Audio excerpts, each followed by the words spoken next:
Hello అండి, అందరికీ నమస్కారం. ఇవాళ నేను మీకు ఎంతో రుచికరమైన టేస్టీ ఇన్స్టెంట్ చింతపండు పులిహోర ఎలా తయారు చేసుకోవాలో చూపించేస్తున్నాను. చాలా టేస్టీగా ఈజీగా మనం ప్రిపేర్ చేసేసుకోవచ్చు. అన్ని పదార్థాలు దగ్గర ఉంటాయి. ఇకపోతే దీనికి కావాల్సిన పదార్థాలన్నీ డిస్క్రిప్షన్లో ఇచ్చేసాము. ఇక డైరెక్ట్ ప్రాసెస్లోకి వెళ్ళిపోదాం.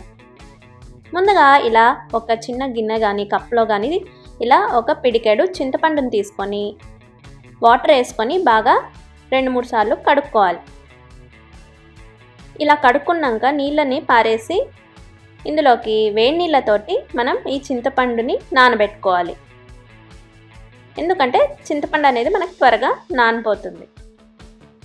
అది నానేలోపు మనం ఇలా ఒక కడాయిలో ఒక 2 టేబుల్ స్పూన్ల మెంతులను తీసుకొని ఫ్రై చేసుకోవాలి.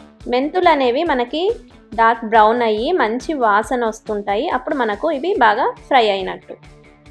ఇలాగా ఇప్పుడు ఇవి ఒక ప్లేట్లో తీసి పక్కన పెట్టుకోవాలి.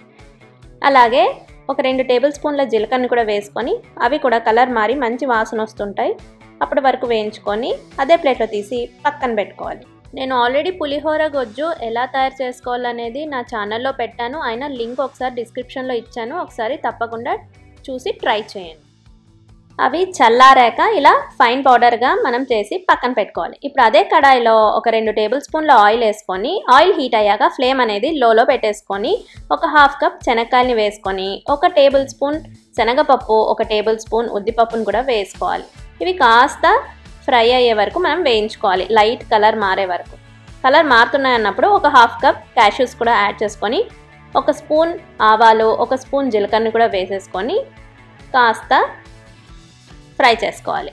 అవి కూడా కాస్త కలర్ మారి చిటపటలాడుతుంటాయి. అప్పుడు ఇలా 4-5 పచ్చిమిరపకాయలని చీల్చి వేసుకొని అలాగే ఒక 3 ఎండుమిరపకాయలను కూడా తుంచి వేసి 2 రెమ్మల కరివేపాకులను కూడా వేసేసుకొని అలాగే ఒక 1/2 టీ స్పూన్ అంతా ఇంగువను కూడా యాడ్ చేసేసుకొని మనం ఫస్ట్లో నానబెట్టుకున్నాం కదా చింతపండుని, దాన్ని బాగా గొజ్జు తీసేసుకొని అది కూడా మొత్తం ఇందులోకి వేసేసుకోవాలి.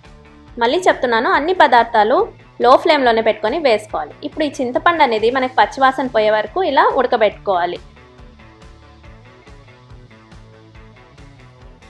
అది కాస్త ఉడుకుతున్నప్పుడు ఒక స్పూన్ అంత పసుపు 2 స్పూన్ల ఉప్పును కూడా యాడ్ చేసేసుకొని కాస్త కలుపుకోవాలి.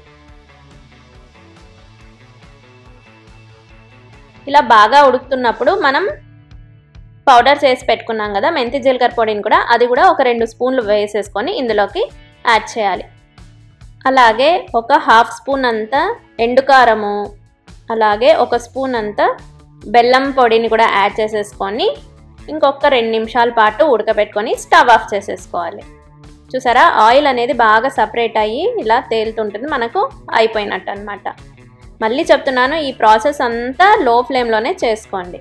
ఇప్పుడు స్టవ్ ఆఫ్ చేసుకున్నాక ఇలా సన్నగా కట్ చేసుకున్న కొత్తిమీరని కూడా యాడ్ చేసేసుకొని కంప్లీట్గా చల్లారనివ్వాలి. ఈ గొజ్జు అనేది చల్లారిన ఉడకబెట్టుకున్న అన్నంని కూడా వేసి కాస్త వేయండి. అన్నం అనేది ఒకేసారి వేసారంటే మనకి ఆ చింతపండు గొజ్జు అనేది సరిపోకపోవచ్చు. అందుకే కాస్త యాడ్ చేసుకుంటూ కలుపుకోవాలి.